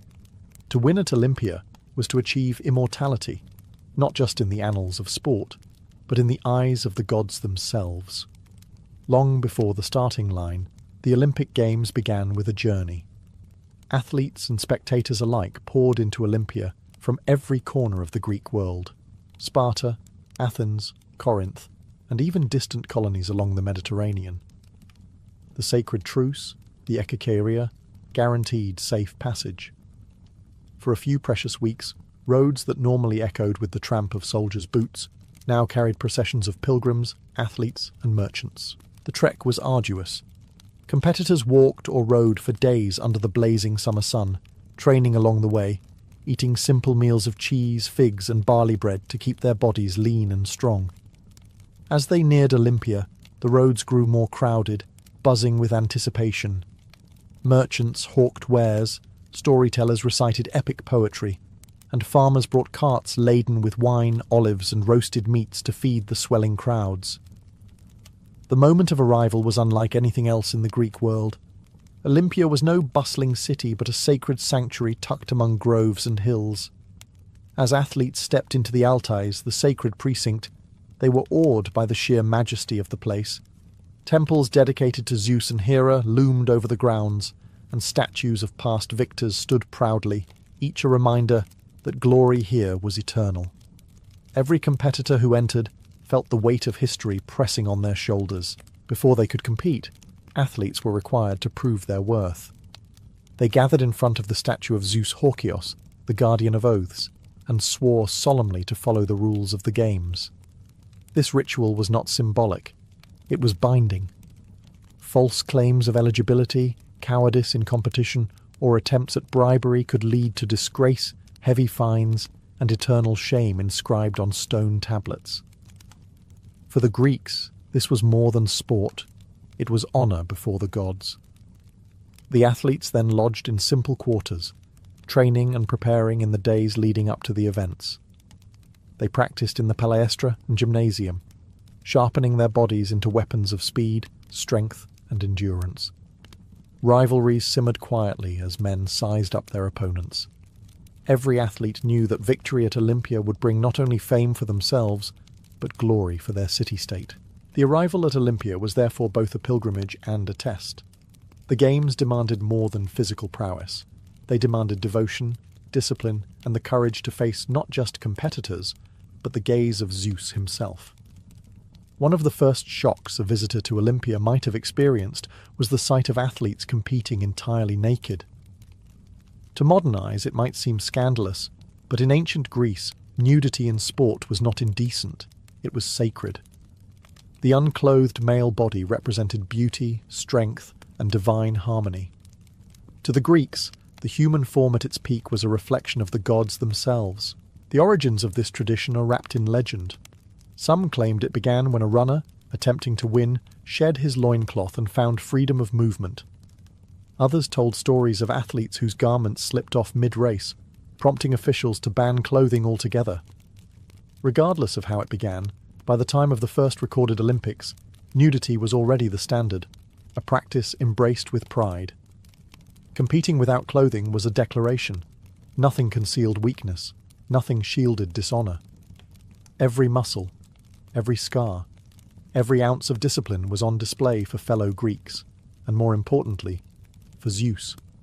Victors were sculpted into statues, celebrated not just for their triumph, but for the perfection of their form. Artists and poets alike treated the athlete's body as a canvas of divine proportions, something to be immortalized in marble and song. There was also a democratic element in this practice. Stripped of robes or armour, athletes were equals before the gods. Kings and commoners alike competed in the same way, judged solely on their physical ability and dedication. Wealth might buy better training or tutors, but in the stadium, naked under the sun, every man was laid bare. The nudity, however, was not without ritual. Athletes oiled their bodies with olive oil, not only to enhance their appearance, but also to protect the skin from the harsh Greek sun. Before events, they dusted themselves with fine sand to absorb sweat and provide grip during wrestling matches. This preparation was a ceremony in itself, transforming the body into a living offering for the gods and a spectacle for the crowd. What might strike us as awkward or taboo was, for the Greeks, the ultimate expression of honesty and purity in competition. To them, victory was not only about crossing the finish line or throwing the farthest, it was about embodying an ideal. Naked, glistening with oil, and cheered on by their polis, the athletes of Olympia competed not just for glory, but to show the gods what human excellence could achieve. Before the sound of sandals pounding the track or the clash of wrestlers in the sand, the Olympic Games began with ritual. At the heart of Olympia stood the great altar of Zeus, where priests performed ceremonies to sanctify the contests. The games were first and foremost an act of devotion, and no competition could proceed without honouring the gods who presided over it. Central to these rites was fire. Flames, kindled from the hearth of Hestia, goddess of the home, burned continually in Olympia, symbolising the eternal presence of the divine. During the games, sacrifices were made at this sacred flame, most famously the hecatomb, 100 oxen offered in Zeus's honour. The smell of roasted meat drifted across the sanctuary, mingling with incense and chants, reminding athletes and spectators alike that they were guests in the god's domain. Every athlete took part in these rituals. Before competing, they marched in solemn procession to the altar, accompanied by judges and priests. There, with hands raised, they swore sacred oaths, to abide by the rules, to train faithfully for 10 months, and to compete with honour. This was not a hollow promise. Breaking the oath meant not just disqualification, but sacrilege. Fines were steep, and names of cheaters were etched onto stone pillars, eternal reminders of disgrace. The rituals extended to victory as well. When an athlete triumphed, his crown of olive leaves was not handed casually. It was cut with a golden sickle from the sacred grove of Zeus, believed to be planted by Heracles himself. The victor would then dedicate offerings at the temple, leaving behind bronze tripods, shields, or statues in thanks. Each object told a story, a physical reminder that victory belonged not just to the athlete, but to the god who blessed him. Even the scheduling of the games revolved around sacred timing. Held every 4 years, the Olympics marked a sacred cycle, binding generations of Greeks together in a shared rhythm of devotion and competition. Festivals, sacrifices, and prayers framed every event, ensuring that sport was never separated from piety. The sacred flame, the oaths, and the offerings transformed Olympia from a mere athletic festival into a religious experience. Victors were not only champions of their cities, they were chosen of Zeus, sanctified by fire and blood, elevated above the ordinary. To win in Olympia was to prove not only human greatness, but divine favour. Once the sacred rituals were complete, the heart of the Olympics began, the contests themselves. Unlike the modern games, which sprawl across weeks and countless events, the ancient Olympics were more compact, but no less brutal. These were not pastimes. They were trials of strength, speed, and endurance, designed to reveal who stood closest to the divine ideal of excellence, or arete. The stadium race was the centrepiece of the early games. A sprint of roughly 200 metres, it was the very first recorded Olympic event in 726 BCE.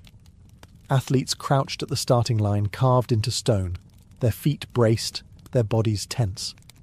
At the signal, they exploded forward, legs pounding the earth, lungs burning, the roar of the crowd echoing through the stadium. To win the stadium was to achieve instant immortality.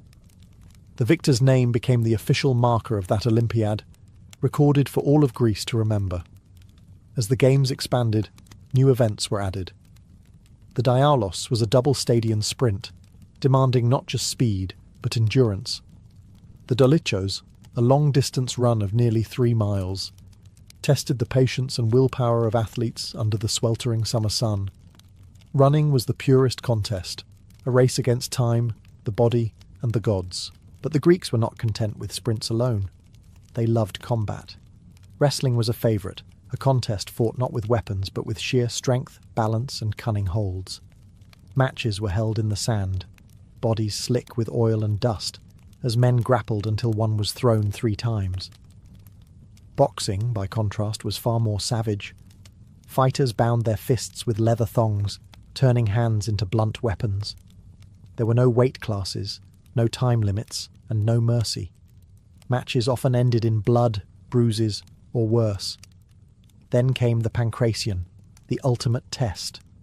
A blend of wrestling and boxing, it allowed almost anything. Chokes, kicks, joint locks, throws. Only biting and gouging eyes were forbidden. Pancration was not a sport for the faint-hearted. It was war stripped of swords and shields, where skill and ferocity decided survival. Victors of the pancration were hailed as near superhuman, men who had proven themselves indomitable. For those seeking balance, there was the pentathlon. 5 events: running, discus, javelin, long jump, and wrestling. To triumph here required versatility, the ability to master not one skill but all. Pentathletes were celebrated as the true embodiment of Greek excellence, warriors in body and soul. At Olympia, each contest was more than competition. It was ritualized combat, a way to strip men down to their essence. To win was glory, to lose was shame, and every race, every strike, every throw was performed under the gaze of Zeus. For the athletes of ancient Greece, victory at Olympia was the pinnacle of human achievement. There was no second place, no silver or bronze. Only one man in each event could claim the olive crown, and that single triumph carried more weight than a lifetime of smaller honours. Winning meant immortality, not just for the athlete, but for his entire polis. The prize itself seemed modest, a wreath of wild olive leaves cut with a golden sickle from Zeus's sacred grove. Yet this simple crown was worth more than gold. To wear it was to be recognised as chosen by the gods, a man whose excellence transcended mere mortals.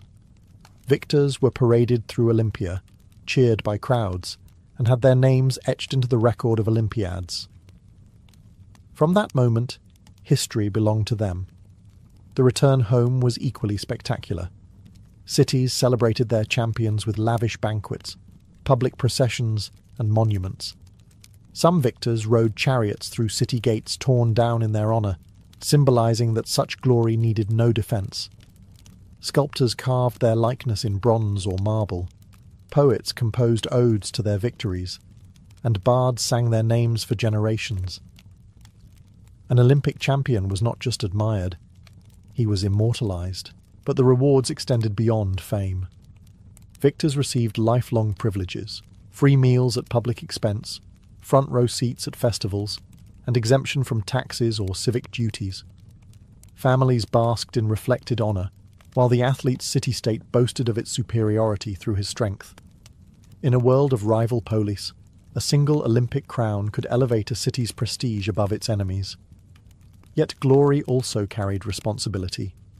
Champions became symbols of their community, expected to live as paragons of discipline and virtue. Scandals or failures could tarnish not only their legacy, but their city's reputation. The crown of olive leaves was fragile, but the weight of expectation was immense. And then there was the allure of true immortality. Victors believed their names would echo forever, carried in stone inscriptions and epic poetry. Indeed, many have survived millennia, from Coroibos of Elis, the first recorded stadium winner, to Milo of Croton, the legendary wrestler whose strength became myth. To win at Olympia was to cross the boundary between mortal and divine, to stand among heroes. In the end, the games were not about the prize itself, but about the transformation it signified. A man crowned at Olympia was no longer just a citizen of his polis. He was a legend, carved into the eternal memory of Greece. Although the Olympic Games were framed as sacred devotion to Zeus, politics was never far from the track or the wrestling pit.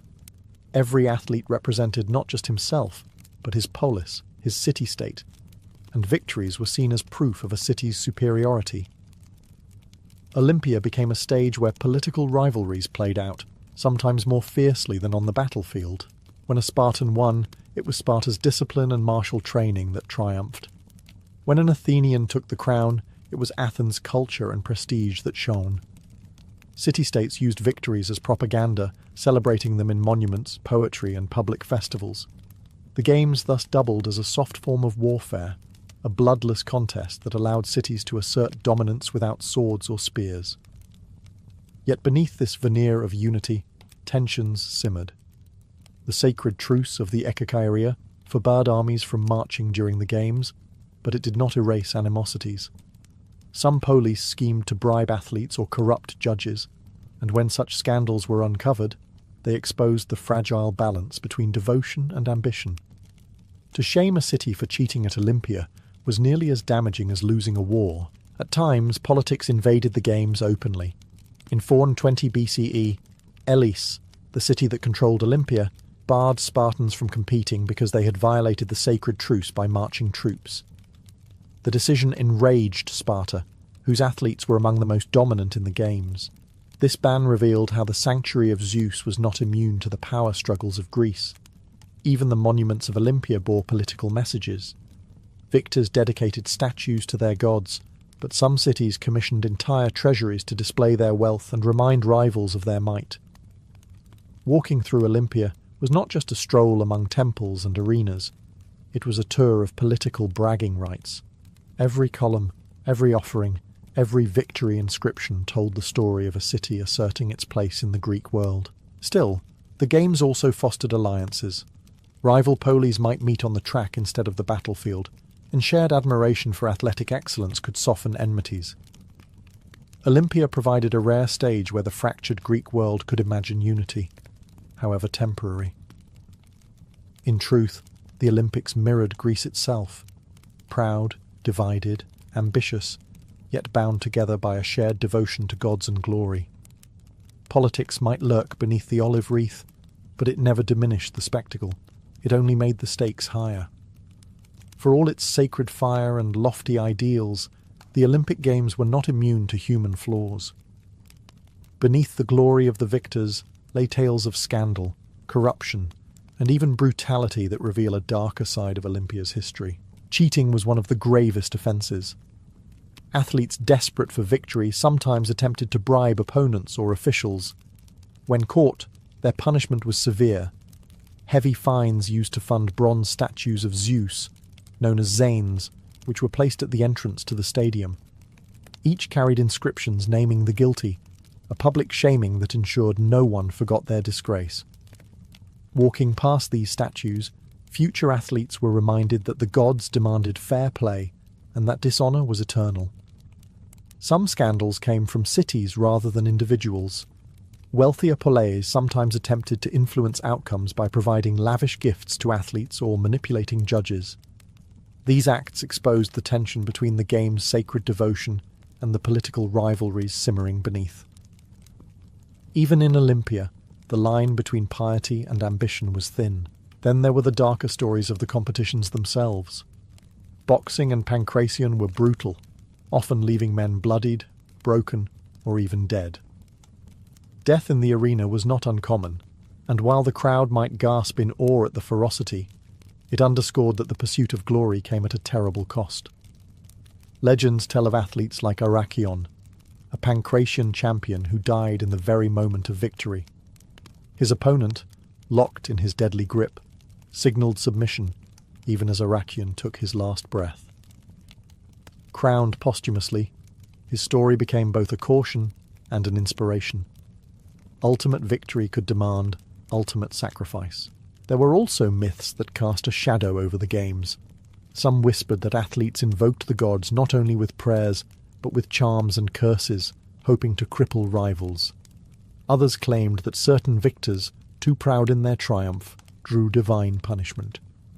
For the Greeks, hubris, arrogant pride, was as dangerous as any dagger. To overstep the line between mortal and god invited downfall. Yet these scandals and tragedies only heightened the drama of Olympia. They reminded Greeks that the games were not a playground of perfect men, but an arena where ambition, devotion, and human weakness collided. Glory was real, but so too were disgrace and death. At Olympia, the stakes were nothing less than eternal honour, or eternal shame. When the dust settled after each Olympiad, what remained was not only the memory of the contests, but the enduring spirit of the games themselves. The legacy of the first Olympics reached far beyond the stadium at Olympia. It shaped Greek identity, politics, and even the way the Western world would later view sport and culture. For the Greeks, the Olympics became a sacred calendar. Every 4 years, time itself was measured in Olympiads, serving as a common marker for history across city-states, often at war with one another. To speak of an event happening in the third year of the 50th Olympiad was to bind Greek memory to the Games. They were not just athletic festivals, they were the heartbeat of Hellenic civilization. The athletes who won became immortal, not only in statues and inscriptions, but in the cultural imagination.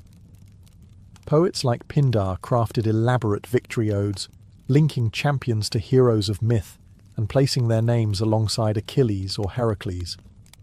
In this way, the Games blurred the line between history and legend, allowing mortal men to step into the realm of myth. The influence also rippled through politics.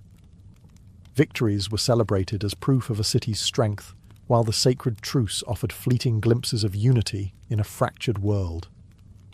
For brief days, the Greeks laid down arms, shared feasts, and watched their finest compete under the same sky. Olympia reminded them that despite their rivalries, they belonged to a common culture, bound by gods, language, and ideals. Even after Greece fell under Roman rule, the Olympics continued, adapting but never losing their aura of sanctity. Emperors themselves sought the glory of Olympia, understanding that to triumph there was to inherit the mantle of Greek greatness. The Games endured for over 1,000 years, a tradition so deeply ingrained that when revived in modern times, they still carried echoes of their ancient soul. The first Olympics set the template: sport not as leisure, but as devotion, competition not for wealth, but for honour, victory not for self alone, but for family, city, and gods, naked athletes racing beneath the blazing sun, oaths sworn at Zeus's altar, olive crowns cut from sacred groves. All of these became symbols of humanity's striving for excellence. Their legacy endures today. Every flame lit, every medal awarded, every nation gathering in truce carries within it the faint but unbroken memory of Olympia, where men once ran, fought, and bled not only for themselves, but for the gods. The Medici family name is now synonymous with wealth, power, and the Renaissance itself, but their story began far more modestly. In the late 14th century, Florence was already a city of restless ambition, alive with the hum of looms, the clink of coin, and the ceaseless chatter of merchants. Banking was becoming the lifeblood of European commerce, and it was here that Giovanni de' Medici laid the foundation for one of history's most influential dynasties. Born around 1360, Giovanni was not destined for greatness in the way noblemen or generals were. His gift was quieter, an instinct for finance. At a time when lending money was risky, both economically and spiritually, condemned by the church as usury, Giovanni mastered the art of discretion. He kept interest rates subtle, cloaked transactions in acceptable practices, and made the Medici Bank a model of both profit and prudence. By the early 1400s, his network of branches stretched across Europe, from Rome to Venice, Geneva to Bruges. This was more than a family business. It was the nervous system of European trade. What set Giovanni apart was not just financial cunning, but political awareness. He understood that in Florence, wealth alone was not enough. The city was a republic in name, but dominated by shifting factions of wealthy families. Survival required balance, supporting the common people just enough to win their trust, while never alienating the elites. Giovanni perfected this balancing act. He lent generously to popes and princes, yet positioned himself as a man of the people, modest in lifestyle compared to his rivals. In 1421, he became gonfaloniere, the highest office of Florence, not through intimidation, but by cultivating quiet respect. Unlike other magnates, Giovanni avoided flaunting his wealth. He walked through the streets without a retinue, treated citizens with courtesy, and contributed to civic life. This careful image made the Medici Bank not only prosperous but trusted, a rare and invaluable currency in Florence's volatile politics. By the time of his death in 1429, Giovanni de' Medici had done something extraordinary. He had turned a respectable but ordinary family into one of Florence's leading houses. His wealth would fund the next generation, but his real legacy was subtler. He gave the Medici their reputation for shrewd discretion, political survival, and a vision that reached beyond business into the destiny of Florence itself. When Giovanni de' Medici died in 1429, the weight of the Medici name passed to his son, Cosimo de' Medici. Giovanni had built a fortune, but Cosimo would transform that wealth into something far greater: political dominance and cultural influence.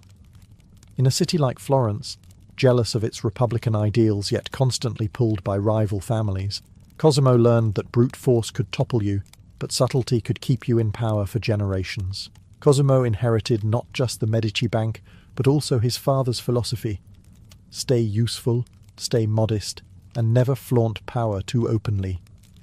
He cultivated allies among Florence's guilds, sponsored civic projects, and earned the trust of ordinary Florentines who admired his down-to-earth demeanour. Yet behind this modest mask was a man pulling the strings of Florence's politics with unmatched skill.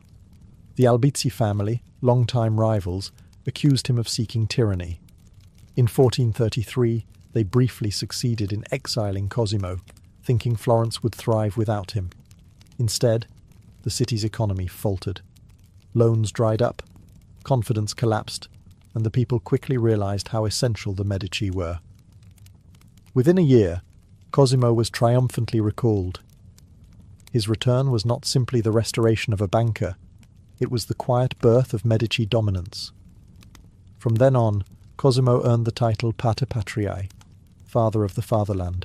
But Cosimo's true genius lay not only in politics, but in patronage. He understood that money could buy loyalty, but art could buy immortality. He funded the reconstruction of San Lorenzo, one of Florence's great churches, and supported the brilliant architect Filippo Brunelleschi in completing the dome of Santa Maria del Fiore, an engineering marvel that still dominates the Florentine skyline. These projects weren't just pious donations. They were visible reminders that the Medici were the lifeblood of Florence.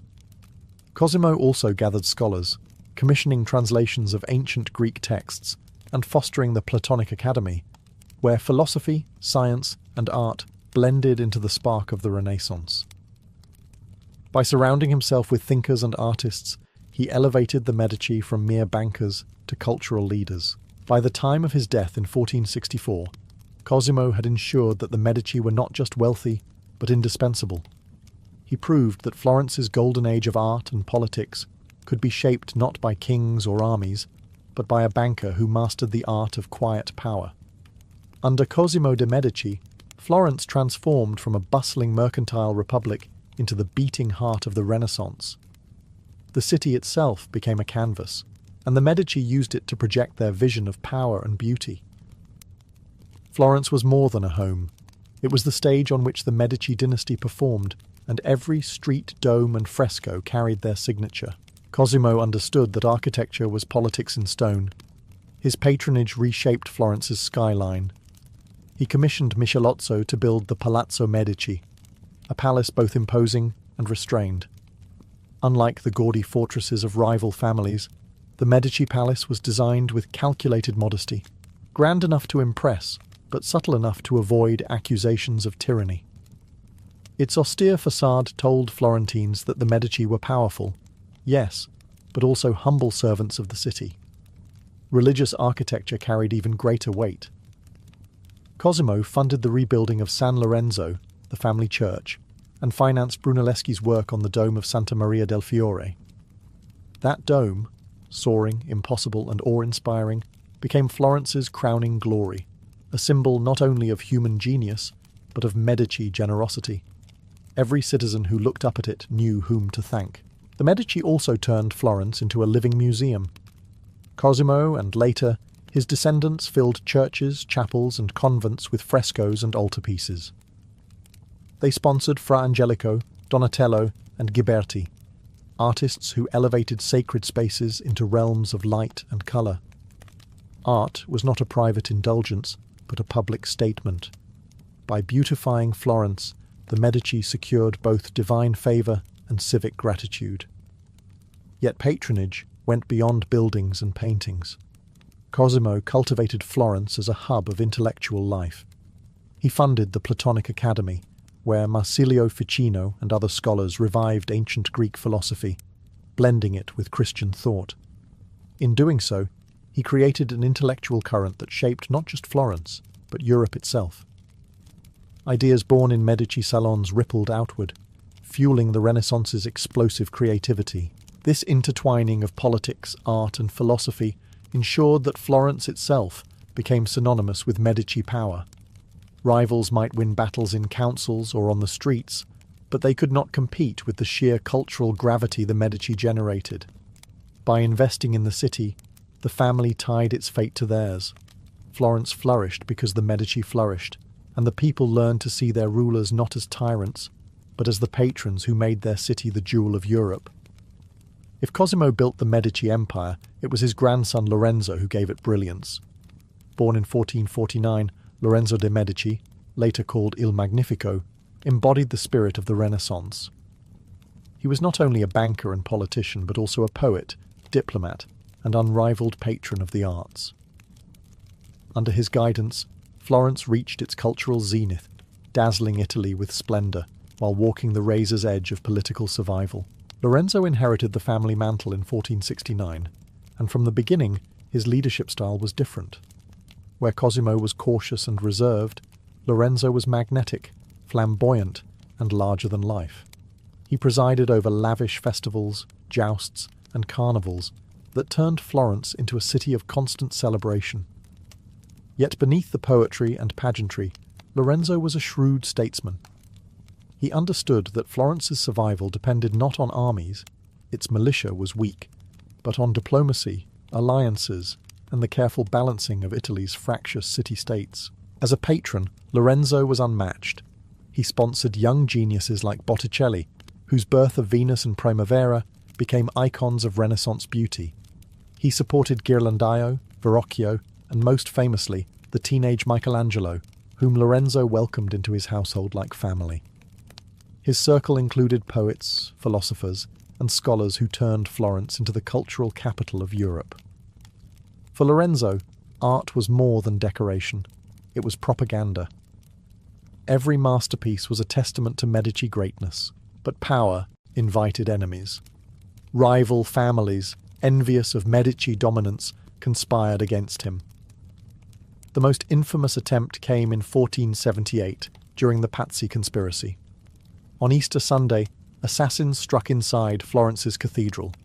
Lorenzo was wounded, but his brother Giuliano was brutally murdered at the altar. Instead of collapsing, Lorenzo seized control, rallying the people and crushing the conspirators in a wave of public fury. The Medici emerged bloodied but stronger than ever, their grip on Florence unshakable. Yet Lorenzo's rule was not without cost. His extravagant spending and patronage strained the Medici Bank, weakening its once iron grip on European finance.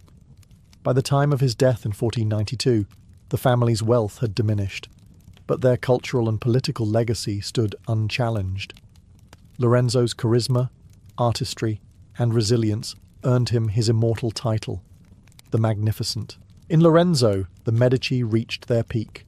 Florence glittered with genius, diplomacy kept the city alive, and the family's name became synonymous with the Renaissance itself. But after such brilliance, the shadows of decline began to gather. Lorenzo the Magnificent's death in 1492 marked the end of an era. Florence lost not only its dazzling patron, but also its shrewdest diplomat.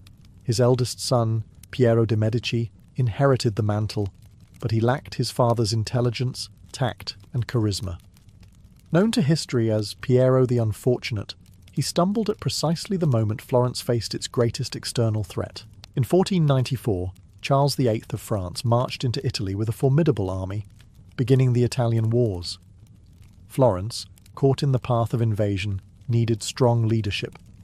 Piero, desperate to avoid destruction, surrendered quickly, handing over fortresses and making humiliating concessions. To Florentines proud of their independence, this cowardice was unforgivable. The same people who once cheered the Medici now turned against them. Mobs rose in the streets, and the family that had ruled Florence for decades was forced into exile.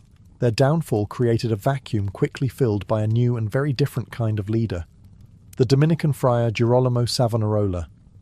A fiery preacher, he railed against corruption, vanity, and the decadence that the Medici had come to symbolize. Under his influence, Florence transformed into a stern theocracy. The city that once celebrated Botticelli's Primavera now hosted the infamous bonfire of the vanities, where art, books, and luxuries were burned as sinful temptations. The Renaissance glow dimmed, replaced by sermons and fear. Meanwhile, the Medici wandered across Europe, their fortune depleted and their bank in decline. The once mighty Medici Bank had already begun to falter under Lorenzo's extravagant spending and poor management by later branches.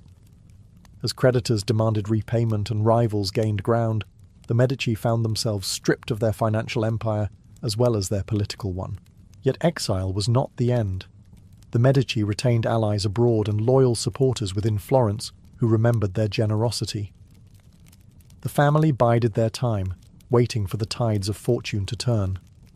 Florence under Savonarola grew restless. His strict rule alienated the people, and eventually he too was overthrown and executed. The stage was being set for the Medici's dramatic return. The exile of 1494 was the family's first major fall, a stark reminder that power in Florence was fragile. Yet as history would show, the Medici were masters of resilience. Their dynasty would not only survive, but would rise again, reshaped and more determined than ever to reclaim their place at the heart of Florence. The Medici exile lasted nearly 2 decades, but their absence only sharpened the family's instinct for survival. Politics in Florence remained turbulent after Savonarola's fall, swinging between republican government and factional chaos. In this instability, Medici allies saw opportunity. The family, though stripped of power at home, used their vast European connections to plot a comeback. The turning point came in 1512, when a Medici cousin, Cardinal Giovanni de' Medici, leveraged papal influence to secure Florentine restoration. With the support of Spanish troops, Medici forces re-entered Florence and toppled the Republic. After years in the wilderness, the family was back on their ancestral stage. Yet this restoration was different from Cosimo's subtle dominance or Lorenzo's dazzling rule. The Medici of the 16th century returned harder, more authoritarian, and less willing to cloak their ambitions. Cardinal Giovanni's rise to the papacy as Leo X in 1513 sealed their resurgence. A Medici now sat on the throne of St. Peter, wielding spiritual and temporal power over Christendom. From Rome, he funneled resources into Florence, ensuring the city remained under firm Medici control. For the Florentine people, the family's return was met with mixed emotions. Relief at restored stability, but unease at the erosion of republican ideals. The next generation carried this consolidation further. Giuliano de' Medici was installed as ruler of Florence, but it was Lorenzo de' Medici, Lorenzo II, Duke of Urbino, who carried the family's political fortunes forward. Though short-lived, he died young in 1519. His legacy proved monumental, for his daughter Catherine would one day become Queen of France. Meanwhile, Giovanni's cousin, Giulio de' Medici, rose within the church, becoming Pope Clement VII in 1523. Under his leadership, the Medici straddled Florence and Rome, ruling both city and papacy. Yet Clement's reign would be tested by disaster. The 1527 sack of Rome, one of the most catastrophic events of the Renaissance. Still, the Restoration marked the Medici's transformation from Florentine bankers into dynastic rulers with European clout. The family no longer relied solely on commerce or subtle patronage. Now they wielded papal tiaras, military alliances, and dynastic marriages. The Medici were no longer just Florence's family. They were a dynasty with continental ambitions. Their return, reshaped Florence forever. The Republic's dream was fading, and the Medici had become not cautious caretakers, but princes in all but name. Florence was entering a new chapter, one where Renaissance brilliance walked hand in hand with dynastic power. By the early 16th century, Florence's republican spirit was little more than a memory. The Medici, once careful to hide their power behind the facade of civic institutions, now pursued outright rule. The city that had once expelled them for arrogance was steadily transformed into their dynastic possession. The shift began under Pope Clement VII, who in 1529 brokered imperial support to crush a resurgent Florentine republic. When Emperor Charles V's forces besieged Florence, the city resisted fiercely, inspired by republican ideals and the fiery writings of Niccolò Machiavelli. But after a grueling siege, Florence surrendered in 1530. This defeat ended nearly 2 centuries of republican tradition.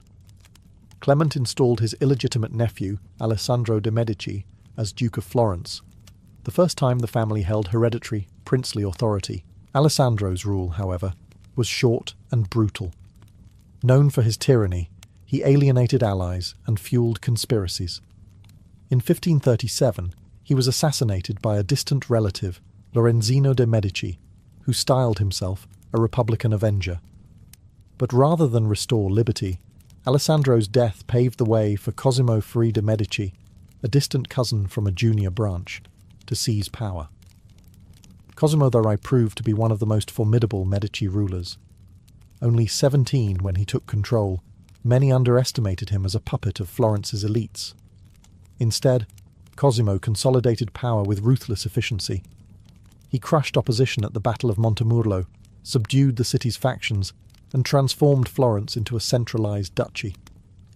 By 1569, he secured papal recognition as Grand Duke of Tuscany, elevating the Medici beyond Florence into regional rulers. Under Cosimo, Florence's political landscape was reshaped. Republican councils became ceremonial, while real authority flowed through the ducal court.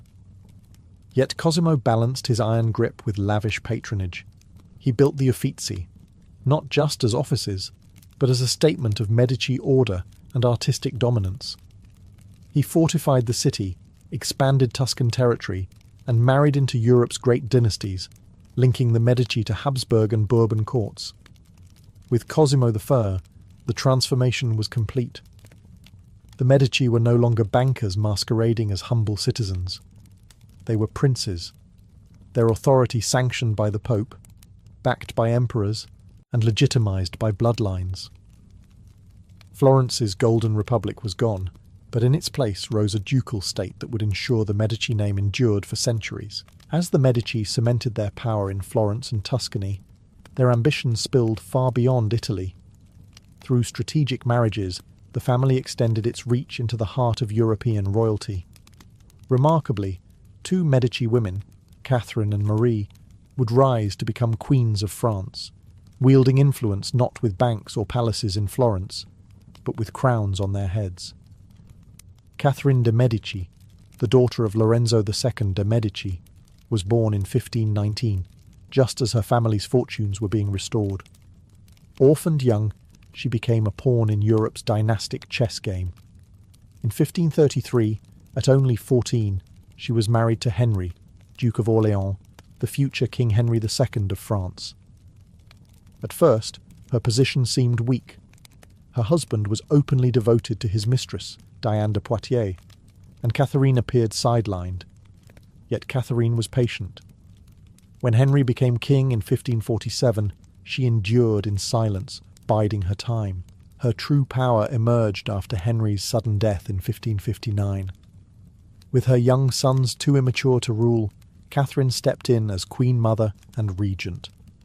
For 3 decades, she steered France through one of its darkest periods, the wars of religion between Catholics and Protestants. Ruthless when necessary, she became infamous for the St. Bartholomew's Day massacre of 1572, when thousands of Protestants were slaughtered in Paris. Loved by some, feared by many, Catherine ensured the survival of the Valois dynasty and carved her name into history as one of Europe's most formidable queens. A generation later, Another Medici woman, Marie de Medici, followed a similar path. Born in Florence in 1575, she was married to King Henry IV of France in 1600. Unlike Catherine, Marie was not sidelined. She brought with her immense wealth, strengthening Henry's finances. When he was assassinated in 1610, she too became regent for her young son, Louis XIII. Marie's regency was marked by intrigue and excess. She surrounded herself with Italian advisors, arousing resentment among French nobles, and commissioned magnificent art and architecture, including the Luxembourg Palace in Paris. Eventually, her son pushed her aside, but her influence endured. Through Marie, the Medici bloodline flowed directly into the French monarchy, shaping European politics for generations. With Catherine and Marie, the Medici had achieved what no rival Florentine family ever could. They had ascended to the thrones of Europe. The bankers of Florence were now royal architects of dynasties. By the 17th and 18th centuries, the Medici dynasty had reached both dazzling heights and the edge of decline. The family that once ruled Florence through cunning bankers and dazzling patrons now found itself struggling with dwindling finances, fading influence, and a lack of heirs. The golden age of Cosimo and Lorenzo was long gone, but the Medici name still carried immense weight. The later Medici Grand Dukes ruled a Tuscany that was stable, but stagnant. Without the fire of earlier generations, they became more ceremonial than visionary. Their court remained splendid, filled with music, theatre, and collections of art. But politically, they were overshadowed by rising European powers: Spain, France, and Austria. Florence, once the beating heart of the Renaissance, had become a quieter duchy on the margins of continental politics. Yet even in decline, the Medici clung to their cultural mission. Grand Duke Ferdinando II and his successors continued to support scientists, artists, and thinkers, though never with the transformative force of their ancestors. Galileo Galilei himself benefited from Medici patronage, dedicating discoveries to the family that had so often championed genius. The Medici also poured resources into building collections that would outlive them. Their vast troves of paintings, sculptures, and manuscripts formed the foundation of the Uffizi Gallery and other Florentine treasures that still draw the world's admiration. But dynasties live and die by bloodlines. By the early 1700s, the Medici family tree was withering. The last Grand Duke, Gian Gastone de' Medici, ruled from 1723 to 1737. Unlike his ancestors, he showed little interest in politics, art, or legacy. Childless, reclusive, and often ill, Gian Gastone presided over the final, quiet collapse of Medici authority. When he died, the line ended. Tuscany passed to the House of Lorraine under European treaties, and with it, Florence's most famous dynasty slipped into history. Yet the Medici did not vanish. Their mark on the world was too deep. They had turned Florence into the cradle of the Renaissance, sponsored giants like Michelangelo, Botticelli, and Galileo, and proved that power could be wielded not only with armies, but with money, art, and vision. The Medici may have fallen, but their legacy of beauty, brilliance, and ambition endures in every dome, fresco, and gallery that still bears their shadow. The bankers of Florence had risen to become princes, popes, and queens. And even in decline, they left behind not just a dynasty, but a civilization reborn.